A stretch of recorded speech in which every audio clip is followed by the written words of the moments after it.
Kanchipuram doctor B. Srinivasan மேல்நிலைப் பள்ளியில் மதுவிலக்கு அமலாக்க பிரிவு காவல்துறை சார்பில் சட்ட விரோதமான மதுபானங்கள் மற்றும் போதைப் பொருட்கள் ஒழித்தல் தொடர்பான விழிப்புணர்வு நிகழ்ச்சி பொறுப்பு தலைமை ஆசிரியர் கார்த்திகேயன் தலைமையில் நடைபெற்றது. இதில் தவமணி தலைமை காவலர் சிறப்புரை ஆற்றினார்.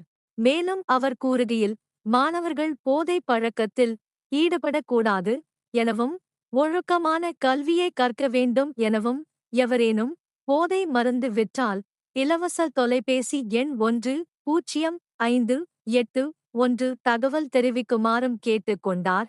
இந்த நிகழ்விற்கு உதவி தலைமை ஆசிரியர் திரு பாலாஜி வரவேற்புரை ஆற்றினார்.